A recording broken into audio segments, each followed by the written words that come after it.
उत्तर प्रदेश की 403 विधानसभा सीटों के लिए 7 चरणों में विधानसभा चुनाव होने हैं। देश की सबसे बड़ी आबादी वाले राज्य में चुनाव को लेकर काफी उत्साह भी है।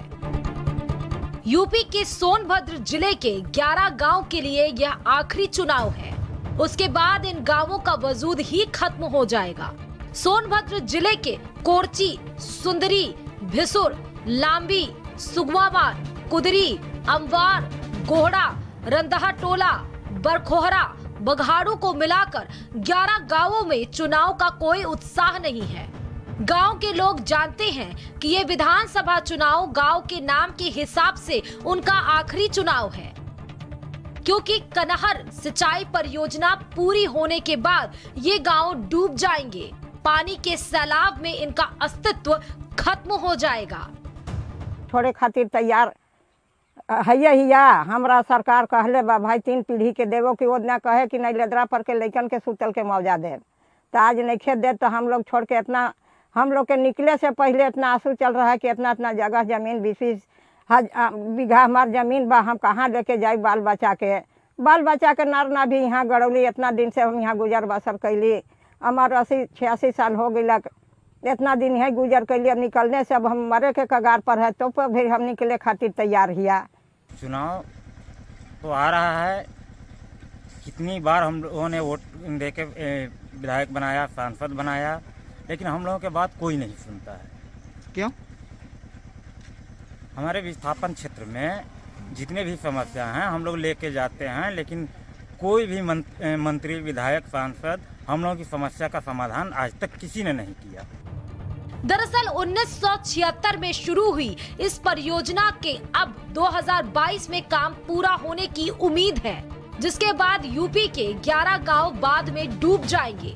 दुद्धी तहसील में डूब क्षेत्र कोरची गांव के लोग कहते हैं, डूब क्षेत्र के लोग इस बार जो वोट डालने जा रहे हैं उन्हें बहुत ज्यादा रुचि नहीं है, क्योंकि अंतिम बार गांव में वोट डाले जाएंगे। कनहर का काम 80% पूरा हो चुका है, लेकिन विस्थापना मुआवजे का काम 30 से 35% पूरा नहीं हुआ है। इन गांवों से विस्थापित लोगों को यहां नजदीक ही ऊंचाई पर कहनर विस्थापित कॉलोनी बनाकर विस्थापित किया जा रहा है। जिन्हें मुआवजा मिल गया है वो वहां विस्थापित हो गए हैं, कुछ इंतजार में हैं। राष्ट्र चुनाव है और बड़ी दुख के साथ हम लोगों को वोट करना है, इसलिए कि नागरिकता के आधार पर हम लोगों का, विस्थापितों का कोई नेता, न मंत्री, न कोई विधायक, न सांसद कोई बात सुनते नहीं है, न तो कोई अधिकारी कर्मचारी। हम लोग इस परियोजना के, कनहर परियोजना के जो भी जमीन जायदाद गया है यहाँ का, उसके लिए मुआवजे का मांग कर रहे थे कि नए कानून के तहत मुआवजा दिया जाए। धारा 24(2) बहाल करके तो सरकार ने दूसरी अनुसूची लागू करके 7,11,000 3 पीढ़ी तक पैकेज दे रही है, फिर भी उससे हम संतुष्ट नहीं हैं। यहाँ पे वही है, विस्थापित को लेकर समस्या है। बहुत लोगों का अभी तक नाम नहीं जोड़ा गया है। कुछ लोग तपच्छा वाले जैसे हैं, कुछ यहाँ पे गाँव टाइप के हमारे बहुत साल से रह रहे हैं, 30-35 साल से रह रहे हैं, लोग निवास कर रहे हैं, उनको भी नहीं दिया गया अभी तक, तो इनका नहीं हुआ। जो हमारे नाम जुड़े हुए हैं उनको तक पूरा फाइनल चेक नहीं हुआ है। हम लोग गांव छोड़ना चाहते हैं, समय से पैसा मिल जाए, समय से हम लोग बंदा बनने से पहले हम लोग गाँव छोड़ देंगे। जब यूपी की चर्चा प्रदेश ही नहीं लगभग पूरे देश में हो रही है, सोनभद्र के इन गांवों में खामोशी है, क्योंकि इन गांवों के डूबने का वक्त नजदीक आता जा रहा है। कनहर सिंचाई परियोजना को किसी भी तरह से 2022 में कार्य पूरा करने का लक्ष्य रखा है, जिसके कारण यह चुनाव डूब क्षेत्र के 11 गांव के लिए आखिरी चुनाव होगा।